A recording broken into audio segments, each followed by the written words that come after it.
Then There's California. That's our podcast featuring members of the California State Senate Democratic Caucus in conversation about legislative priorities, policy, and other related issues that make California exceptional. From the state capitol in Sacramento, I'm Brian Green. And this marks our 20th episode of Then There's California. And we want to thank everybody for their downloads, subscriptions, loyal listening to our podcast. There are nearly 1 million podcasts out there in the universe right now, and so we're grateful to have such a passionate and interested listener base as we address the important issues facing California and hear from the minds and hearts of the newsmakers and newsbreakers of the Senate Democratic Caucus. On this edition of Then There's California, we revisit one of those important issues facing California, which threatens our state's economic growth and continues to have a pernicious effect on California's working class in particular, the lack of affordable housing. Last fall, in an earlier edition of this podcast, we showcased one of the policy proposals that is attempting to address this epidemic of California's housing shortage, a solution that's already spurring interest from local officials and residents in nearly every jurisdiction in California. Accessory dwelling units, ADUs, which are essentially self-contained little houses, apartments on the site of existing homes. They're sometimes called granny flats. And the architect, no pun intended, of much of the ADU-related policy making its way through the California State Legislature is State Senator Bob Wieckowski of Fremont from the 10th Senate District, who deserves credit for recognizing early on in our state's housing crisis that accessory dwelling units are an increasingly popular, affordable, doable way to provide more accessible housing in California. Senator Wieckowski is the author of previous legislation in 2018, SB 1069, which has led to statewide increases in ADU permit applications. Since the passage of SB 1069 and other ADU-related legislation, ADU permit applications have skyrocketed at many California cities and increased 67% across the state. The bills reduced burdensome restrictions, including parking requirements that had previously caused many homeowners to drop plans to construct units on their properties. Senator Wieckowski is back in 2019 with SB 13, a bill that would reduce developer impact fees and eliminate other barriers for homeowners who want to construct accessory dwelling units on their property. The bill is making its way through the legislative process as we speak, and Senator Wieckowski is joining me here right now to talk about accessory dwelling units and the relief their creation can provide for our housing crisis. He's brought along with him a guest, Professor Vineet Mukhija, who is the chair of the Urban Planning Department at the Luskin School of Public Affairs at UCLA. Professor Mukhija is also a noted researcher on the topic of informal housing in third world countries and in the United States. Senator Wieckowski, welcome to Then There's California, and welcome to your guest. It's nice to be here. Thank you, Brian. It's great to be here with Professor Vineet Mukhija of UCLA. Dr. Mukhija, before we dive into accessory dwelling units and some of the housing challenges facing California, I want our listeners to know your background. I was impressed by the articles you've written in the advanced degree from MIT and the University of Hong Kong and the University of Texas in urban planning, urban design, and architecture. Quite a spread of locations to get your background in. You've also worked as an urban designer and a physical planner in India, Hong Kong, China, and Kuwait. Now you're professor and department chair, actually, of urban planning at the Luskin School of Public Affairs at UCLA. How did you become interested in urban planning, design, and architecture? Thank you, Senator Wieckowski. It's my pleasure to be here. It's a great question, and sometimes I haven't thought about it that much, but I grew up and spent a lot of time in different cities, and to me, I always saw cities through the lens of housing. And I got interested in cities and housing, and when I was younger, I was more interested in design and architecture, and over the years, I have become more interested in planning and public policy issues. So to me, my focus still very much is housing and urban housing, but it has moved from design to more the policy world. Now, our listeners should know that you've done extensive research in informal housing in the third world countries and also here in the United States.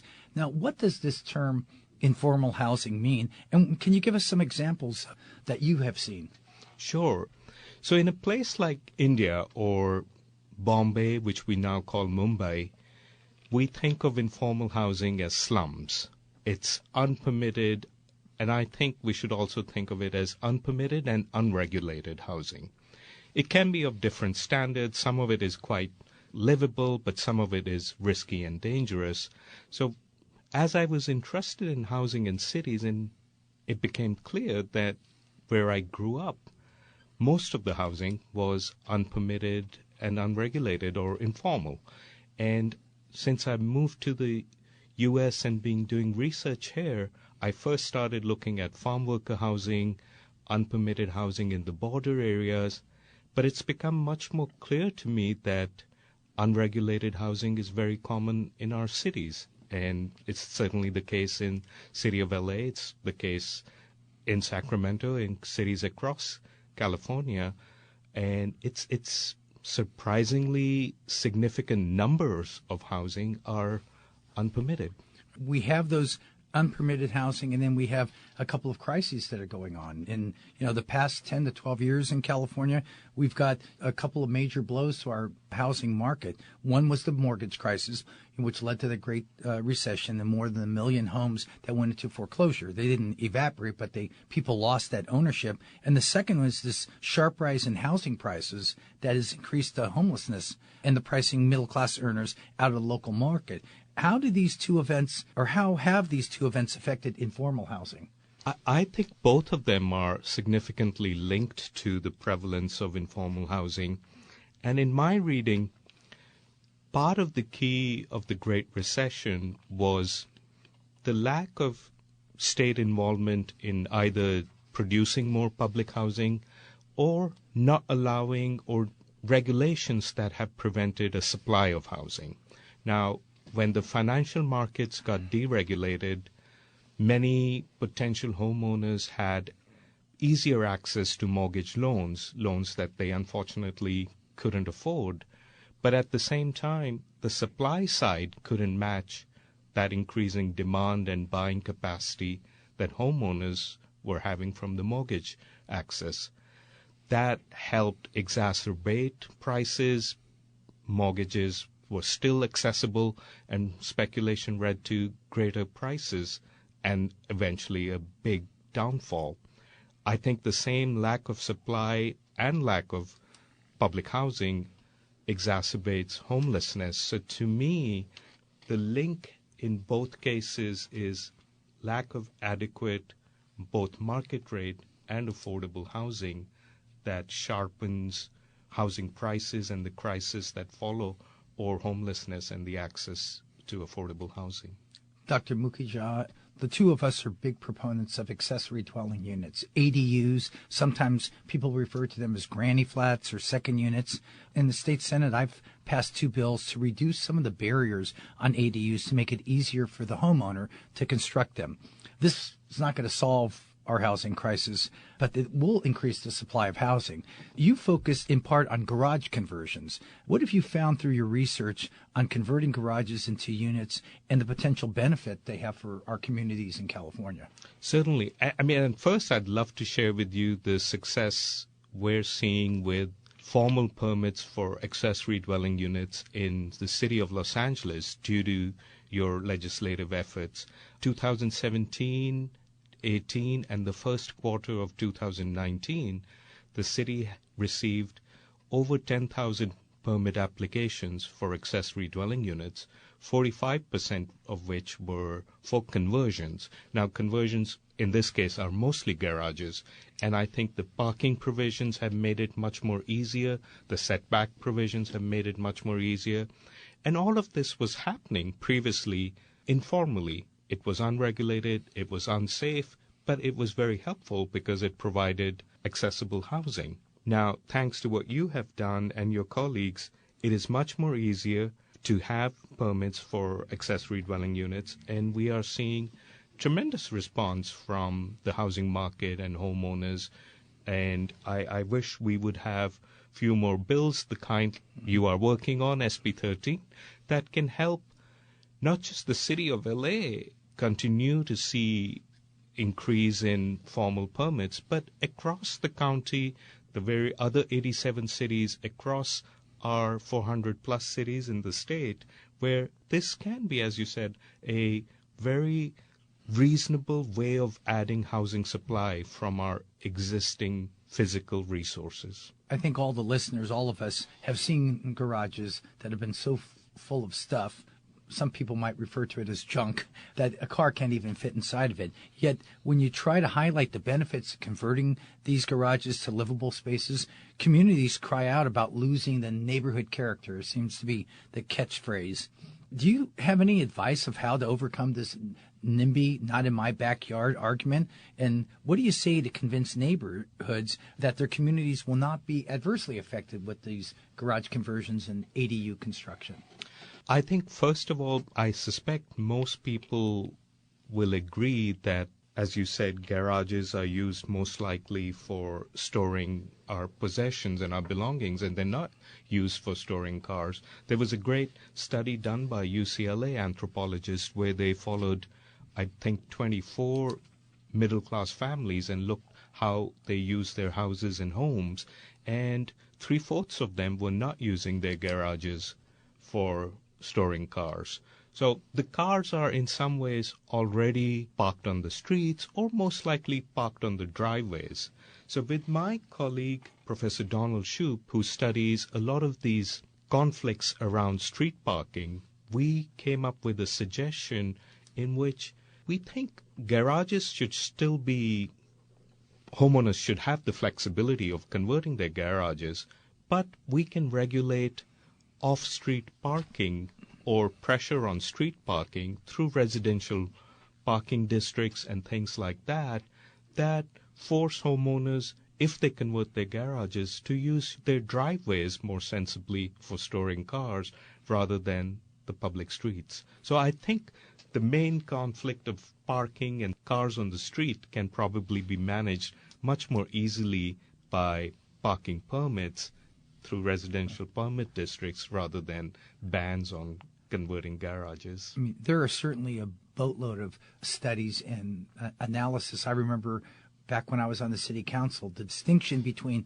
parking parallel and then parking diagonally, you pick up like 40% more space by just putting lines down if that becomes a problem, which is the easy breezy thing for cities to do. Previously, I had an episode of this podcast in a converted garage, an ADU in Santa Clara, California, and it was a one-bedroom ADU, one bath with a separate entrance and done very well. My thinking is that if we remove some of these barriers, homeowners can build thousands of these units across California. In an article that you co-wrote about the potential of garage conversions, you mentioned that in LA County alone, 15,000 people live in cars, vans, and mobile homes. Is there a city that is leading the charge on garage conversions, or are cities more apt to ban overnight sleeping in their vehicles as we struggle with this problem? I'm afraid it is more likely that cities find it easier to ban overnight sleeping in vehicles. But as I mentioned, I do think the city of Los Angeles is showing dramatic success in adding accessory dwelling units, and 45% seem to be, according to their data, from conversions, so most of which would be garage conversions. So it is happening, but it is happening largely. The city of Los Angeles has been grappling with this issue for decades, but the pivotal change was the state intervention or preemption in local land use that the city of LA found acceptable and sort of enthusiastically jumped on. So that would be, in some ways, the brightest example right now. That's my dream, is have more enthusiasm from Yes. other cities. I know that City of San Jose now is offering $20,000 to residents that build an ADU and put limitations on the rent for 5 years. They rent them to low-income persons to try to do that. And have you noticed any difference in California between the urban cities and the suburbs with regard to the accessory dwelling units? You know, the problems seem to be more acute in San Francisco or LA or San Diego, but the bigger number of single-family homes is in our suburbs. To me, it seems like the big cities are, as you've indicated, are taking some action, and we have some mixed use or mixed results with the suburbs, and then others are still being resistant. No, I think you're absolutely right. You know, when I moved from the East Coast, I wasn't that familiar with the idea of cities essentially being composed of single-family housing. So you have cities like Los Angeles, San Jose, where we're all, majority of our house, certainly the land, but more than 50% often units is always single-family housing. And there has been progress in major cities. There are organizations, I know you're familiar with, Housing Trust Silicon Valley. They are energizing and leading the ADU movement. I am on the board of LA Mass in Los Angeles. They're building a pilot project that's almost complete. But they are more active in the cities rather than the suburbs. And if you look at the county of Los Angeles, we have about 500,000 single-family homes in the city of Los Angeles, but the county of Los Angeles has about 1.5 million. And there is much more resistance to allowing owners to convert their accessory dwelling units. There are constraints. Sometimes these are owner occupancy requirements. Sometimes these are higher development fees. Sometimes there are lot size and setback. So it is something that has started to change, but in most of the suburban cities, there is still a lot more resistance to following the state recommended standards and requirements on accessory dwelling units. There will be some anthropologists in 100 or 300 or 500 years that will look at the ranch-style, single-story stucco house in California and say, what was the big deal? I mean, I get that it was housing, but why did these people fight about that? You know, there are a lot of existing unpermitted ADUs, as we talk, these garage conversions or whatever, that I've got a bill that I want to grant amnesty so that the owner can permit it and become, quote unquote, legal, and then go through the process, if they need to, of fixing it up so that it's more habitable, but also that it's properly counted and it's assessed by the county assessor, which will bring at least some revenue into the cities. This is one of these arguments that cities and school districts and special districts just don't seem to understand, that the status quo has all these bootleg units. If cities refuse to reduce the developer fees and other barriers, are we likely to see even more unpermitted units in the future if we don't change today's regime? Yes, I think that's absolutely true. I mean, because our housing stock is so dramatically or so significantly composed of single-family homes, but our housing needs have changed. We have much more smaller households, much more multi-generational households, none of which are that easily accommodated in the single-family house. But because we have, say, in the city of LA, about 1 million housing units, and we add 10,000, 12, 15,000 a year, the speed at which the housing stock can change is very small. As a result, homeowners tend to make these changes informally. So the need is for different kinds of housing types, but the market doesn't quite supply that. So in a sense, we will tend to see these informal solutions, and they're inevitable. These are, some places you can celebrate them, that there is a homeowner taking remarkable ingenuity to make these changes. But the fiscal aspect is significant, because my estimates are City of LA would have at least 50,000 unpermitted second units. The County of LA, I think, would be 200,000 in single-family homes. Mm-hmm. And if each of those units is worth about 150,000, some are more, some are less, that is about $7.5 billion of untaxed property values, or $75 million a year at 1% in the city of LA. And that is a significant amount of money that could be collected, could be used to provide better infrastructure, could be used to regulate some of the more riskier units. And it certainly seems like a way of cities collecting the revenue might be through property taxes rather than development fees. Right. It'll take a little bit at a time. Some estimates are statewide. California may have up to 500,000 units that are unpermitted right now, just informal housing. Let's step back for a second and look at this through a global lens. You're uniquely situated. People are living in unpermitted ADUs. They're sleeping in their cars. They're sleeping in homeless camps. And we have seen how difficult it is to overcome this NIMBY element, to find a location to house the homeless or to establish a navigation center. Are other nations handling these issues differently than American cities? And are there any lessons that we can learn from our global friends? One of the striking things is, in some ways, there are significant parallels in how we've got to this problematic state. I think of Bombay or Mumbai, in which we used to have these shared tenement units which were employer-provided, and people would have shared kitchens, and they were not the greatest thing, but they provided housing. And after independence of India, it was felt that that was inappropriate housing. Housing should be independent units. Those units were made illegal. They were also a push to stop the population of cities, so supply was constrained. But people keep coming to cities. That's where the jobs are. That's where aspirations are. And they find ways to provide their housing, which often takes the form of either informal housing or homelessness or sleeping in a car.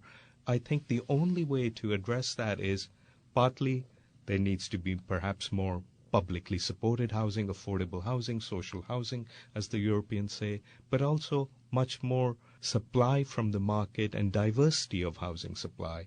And without that, we will continue to have these challenges. And I think NIMBYism is an issue, and at the local level, some of these aspects are difficult to address. My preference would be they do get addressed at the local level, but if that doesn't happen, to me it seems like there has to be state preemption, state lead that changes the rules and forces local governments to play by different rules. These are certainly critical issues that affect people's lives in a big way, and I thank you for coming on this podcast and sharing your thoughts with us. Our guest today has been Professor Vineet Mukhija, Department Chair of Urban Planning at the Luskin School of Public Affairs at UCLA. I'm State Senator Bob Wieckowski of Fremont. Brian, thank you very much for having us on the podcast. And thank you, Senator Wieckowski and Professor Mukhija, for joining us and for the robust discussion.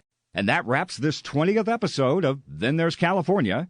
Proud to have technical and production assistance and great ideas from Martin Ashley and Bob Brulte, Brian Shadden and Rainier Sabiniano, John Roman, McLeana Woods, Aaron Kashishian, and the graphic design talents of Tim Davis. On behalf of State Senator Bob Wieckowski of the 10th Senate District in Santa Clara County and Professor Vineet Mukhija of UCLA, I'm Brian Green from the state capitol in Sacramento. Thanks for listening to Then There's California.